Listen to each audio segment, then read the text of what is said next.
ಬಿಹಾರ ಚುನಾವಣೆಯಲ್ಲಿ ಪ್ರಚಾರದ ಭರಾಟೆ ಬಹಳ ಜೋರಾಗಿದೆ. ಎನ್ಡಿಎ ಕೂಟವನ್ನ ಗೆಲ್ಲಿಸಲೇಬೇಕು ಅಂತ ಪಣ ತೊಟ್ಟಿರುವಂತಹ ಪ್ರಧಾನಿ ಮೋದಿ ಭರ್ಜರಿಯಾಗಿ ಭಾಷಣ ಮಾಡಿದ್ದಾರೆ. ರಾಹುಲ್ ಗಾಂಧಿ ಹಾಗೂ ತೇಜಸ್ವಿ ಯಾದವ್ ವಿರುದ್ಧ ಕಿಡಿಕಾರಿದ್ದಾರೆ.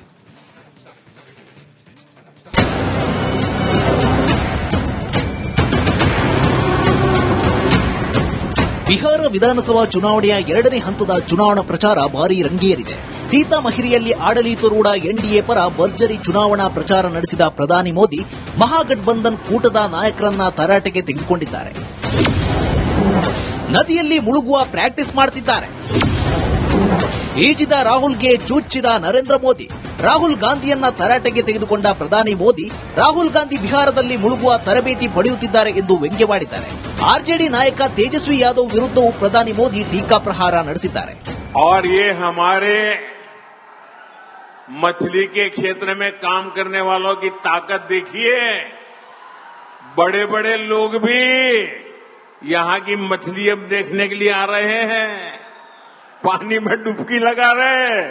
किसी ने मुझे कहा कुछ लोग बिहार की चुनाव में डूबने की प्रैक्टिस कर रहे हैं. ಬಿಜೆಪಿಗೆ ಓವೈಸಿ ಲಾಭ. ನವೆಂಬರ್ 11ಕ್ಕೆ ಬಿಹಾರದ ಎರಡನೇ ಹಂತದ ಮತದಾನ ನಡೆಯಲಿದೆ. ಈ ಬಾರಿ ಹಿಂದೂ ವರ್ಸಸ್ ಮುಸಲ್ಮಾನ ವೋಟ್ ಫೈಟ್ ನಡೆಯುತ್ತೆ ಅಂತ ತಜ್ಞರು ಹೇಳ್ತಿದ್ದಾರೆ. ಆದರೆ ಈ ಬಾರಿ ಹಿಂದೂಗಳು ಒಂದಾಗುತ್ತಿದ್ದಾರೆ. ಆದರೆ ಮುಸಲ್ಮಾನ ಮತಗಳು ವಿಭಜನೆ ಆಗುವ ಸಾಧ್ಯತೆ ಇದೆ. ಅದಕ್ಕೆ ಕಾರಣ ಓವೈಸಿ. ಗಠಬಂಧನ್ ವಿರುದ್ಧ ಅಖಾಡಕ್ಕೆ ಇಳಿದಿರುವ ಓವೈಸಿ ತೇಜಸ್ವಿ ಹಾಗೂ ಕಾಂಗ್ರೆಸ್ ವಿರುದ್ಧ ಆಕ್ರೋಶ ಹೊರಹಾಕುತ್ತಿದ್ದಾರೆ. ಸೀಮಾಂಚಲದವರು ನಮ್ಮವರು, ಮುಸ್ಲಿಮರು ನಮ್ಮವರು, ದಮ್ಮಿದ್ರೆ ತೇಜಸ್ವಿ ಯಾದವ್ ಇಲ್ಲಿ ಸ್ಪರ್ಧಿಸಲಿ ಎಂದು ಓವೈಸಿ ಹೇಳುವ ಮಾತುಗಳು ಇಂಡಿ ಕೂಟಕ್ಕೆ ಅಪಾಯಕಾರಿ ಆಗಿ ಕಾಣುತ್ತಿವೆ. ಯಾಕೆಂದ್ರೆ ಬಿಹಾರದಲ್ಲಿ ಮುಸ್ಲಿಂ ವೋಟ್ 18ರಷ್ಟಿವೆ. 87 ಸೀಟುಗಳ ಮೇಲೆ ಮುಸ್ಲಿಮರು ಪ್ರಭಾವ ಬೀರುತ್ತಾರೆ. ಆರ್ಜೆಡಿ ಪಾರ್ಟಿ 18 ಮುಸಲ್ಮಾನರಿಗೆ ಟಿಕೆಟ್ ನೀಡಿದೆ. 2020ರಲ್ಲಿ 64ರಷ್ಟು ಮುಸ್ಲಿಂ ವೋಟ್ ಇಂಡಿ ಕೂಟಕ್ಕೆ ಸಿಕ್ಕಿತ್ತು. ಕಳೆದ ವರ್ಷ ಓವೈಸಿ ಪಾರ್ಟಿ 5 ಸೀಟ್ ಗೆದ್ದು ಬಿಗಿತ್ತು. मेरी जमीन कितनी है? अरे पूरा सीमांचल मेरा है, बता तेरा क्या है? तुझे देखना है ना, कभी सीमांचल के किसी चौराहे पर तू ठहर जा, मैं भी ठहरता हूं, देखते हैं क्या तमाशा होता है.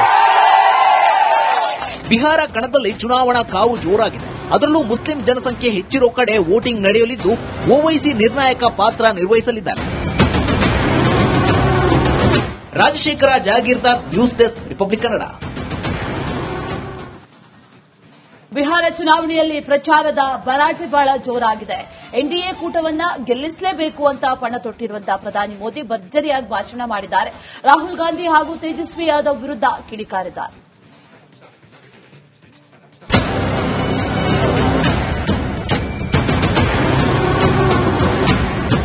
ಬಿಹಾರ ವಿಧಾನಸಭಾ ಚುನಾವಣೆಯ ಎರಡನೇ ಹಂತದ ಚುನಾವಣಾ ಪ್ರಚಾರ ಭಾರೀ ರಂಗೇರಿದೆ.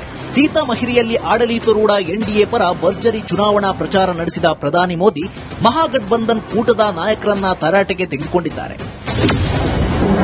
ನದಿಯಲ್ಲಿ ಮುಳುಗುವ ಪ್ರಾಕ್ಟೀಸ್ ಮಾಡುತ್ತಿದ್ದಾರೆ. ಈಜಿದ ರಾಹುಲ್ಗೆ ಚುಚ್ಚಿದ ನರೇಂದ್ರ ಮೋದಿ. ರಾಹುಲ್ ಗಾಂಧಿಯನ್ನ ತರಾಟೆಗೆ ತೆಗೆದುಕೊಂಡ ಪ್ರಧಾನಿ ಮೋದಿ ರಾಹುಲ್ ಗಾಂಧಿ ಬಿಹಾರದಲ್ಲಿ ಮುಳುಗುವ ತರಬೇತಿ ಪಡೆಯುತ್ತಿದ್ದಾರೆ ಎಂದು ವ್ಯಂಗ್ಯವಾಡಿದ್ದಾರೆ. ಆರ್ಜೆಡಿ ನಾಯಕ ತೇಜಸ್ವಿ ಯಾದವ್ ವಿರುದ್ಧವೂ ಪ್ರಧಾನಿ ಮೋದಿ ಟೀಕಾಪ್ರಹಾರ ನಡೆಸಿದ್ದಾರೆ. और ये हमारे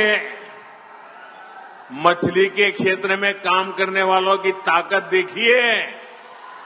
बड़े बड़े लोग भी यहां की मछली अब देखने के लिए आ रहे हैं, पानी में डुबकी लगा रहे हैं.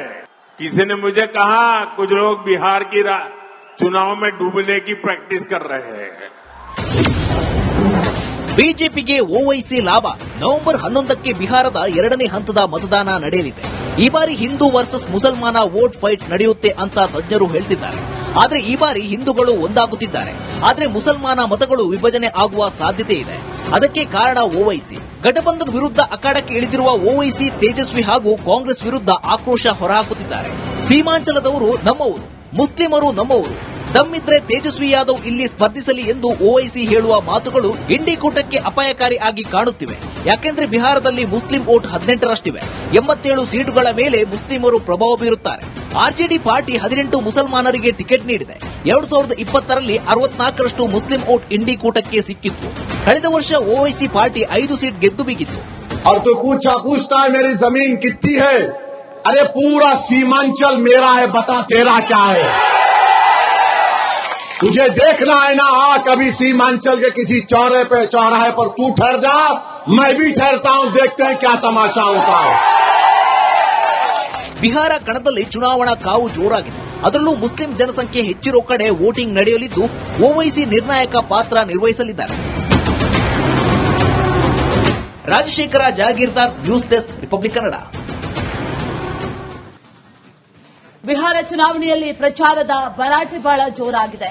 ಎನ್ಡಿಎ ಕೂಟವನ್ನ ಗೆಲ್ಲಿಸಲೇಬೇಕು ಅಂತ ಪಣ ತೊಟ್ಟಿರುವಂತಹ ಪ್ರಧಾನಿ ಮೋದಿ ಭರ್ಜರಿಯಾಗಿ ಭಾಷಣ ಮಾಡಿದ್ದಾರೆ.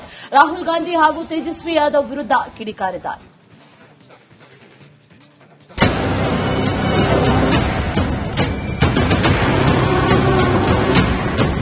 ಬಿಹಾರ ವಿಧಾನಸಭಾ ಚುನಾವಣೆಯ ಎರಡನೇ ಹಂತದ ಚುನಾವಣಾ ಪ್ರಚಾರ ಭಾರೀ ರಂಗೇರಿದೆ. ಸೀತಾಮಹಿರಿಯಲ್ಲಿ ಆಡಳಿತಾರೂಢ ಎನ್ಡಿಎ ಪರ ಭರ್ಜರಿ ಚುನಾವಣಾ ಪ್ರಚಾರ ನಡೆಸಿದ ಪ್ರಧಾನಿ ಮೋದಿ ಮಹಾಗಠಬಂಧನ್ ಕೂಟದ ನಾಯಕರನ್ನ ತರಾಟೆಗೆ ತೆಗೆದುಕೊಂಡಿದ್ದಾರೆ.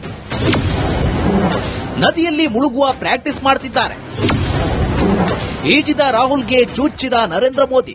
ರಾಹುಲ್ ಗಾಂಧಿಯನ್ನ ತರಾಟೆಗೆ ತೆಗೆದುಕೊಂಡ ಪ್ರಧಾನಿ ಮೋದಿ ರಾಹುಲ್ ಗಾಂಧಿ ಬಿಹಾರದಲ್ಲಿ ಮುಳುಗುವ ತರಬೇತಿ ಪಡೆಯುತ್ತಿದ್ದಾರೆ ಎಂದು ವ್ಯಂಗ್ಯವಾಡಿದ್ದಾರೆ. ಆರ್ಜೆಡಿ ನಾಯಕ ತೇಜಸ್ವಿ ಯಾದವ್ ವಿರುದ್ಧವೂ ಪ್ರಧಾನಿ ಮೋದಿ ಟೀಕಾ ಪ್ರಹಾರ ನಡೆಸಿದ್ದಾರೆ. और ये हमारे मछली के क्षेत्र में काम करने वालों की ताकत देखिए।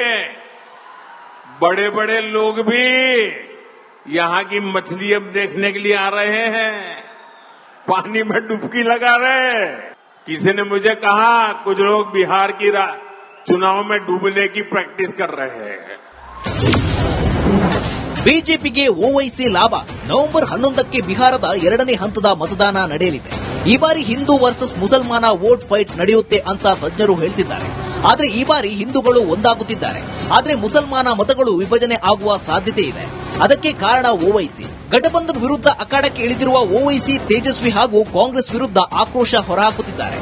ಸೀಮಾಂಚಲದವರು ನಮ್ಮವರು, ಮುಸ್ಲಿಮರು ನಮ್ಮವರು, ದಮ್ಮಿದ್ರೆ ತೇಜಸ್ವಿ ಯಾದವ್ ಇಲ್ಲಿ ಸ್ಪರ್ಧಿಸಲಿ ಎಂದು ಓವೈಸಿ ಹೇಳುವ ಮಾತುಗಳು ಇಂಡಿ ಕೂಟಕ್ಕೆ ಅಪಾಯಕಾರಿ ಆಗಿ ಕಾಣುತ್ತಿವೆ. ಯಾಕೆಂದ್ರೆ ಬಿಹಾರದಲ್ಲಿ ಮುಸ್ಲಿಂ ವೋಟ್ 18ರಷ್ಟಿವೆ. 87 ಸೀಟುಗಳ ಮೇಲೆ ಮುಸ್ಲಿಮರು ಪ್ರಭಾವ ಬೀರುತ್ತಾರೆ. ಆರ್ಜೆಡಿ ಪಾರ್ಟಿ 18 ಮುಸಲ್ಮಾನರಿಗೆ ಟಿಕೆಟ್ ನೀಡಿದೆ. 2020ರಲ್ಲಿ 64ರಷ್ಟು ಮುಸ್ಲಿಂ ವೋಟ್ ಇಂಡಿ ಕೂಟಕ್ಕೆ ಸಿಕ್ಕಿತ್ತು. ಕಳೆದ ವರ್ಷ ಓವೈಸಿ ಪಾರ್ಟಿ 5 ಸೀಟ್ ಗೆದ್ದು ಬಿಗಿತ್ತು. और तो पूछता है मेरी जमीन कितनी है? अरे पूरा सीमांचल मेरा है, बता तेरा क्या है? तुझे देखना है ना, आ कभी सीमांचल के किसी चौराहे पर तू ठहर जा, मैं भी ठहरता हूं, देखते हैं क्या तमाशा होता है. ಬಿಹಾರ ಕಣದಲ್ಲಿ ಚುನಾವಣಾ ಕಾವು ಜೋರಾಗಿದೆ. ಅದರಲ್ಲೂ ಮುಸ್ಲಿಂ ಜನಸಂಖ್ಯೆ ಹೆಚ್ಚಿರೋ ಕಡೆ ವೋಟಿಂಗ್ ನಡೆಯಲಿದ್ದು ಓವೈಸಿ ನಿರ್ಣಾಯಕ ಪಾತ್ರ ನಿರ್ವಹಿಸಲಿದ್ದಾರೆ. Rajashekhara Jagirdar, news desk, Republic Kannada.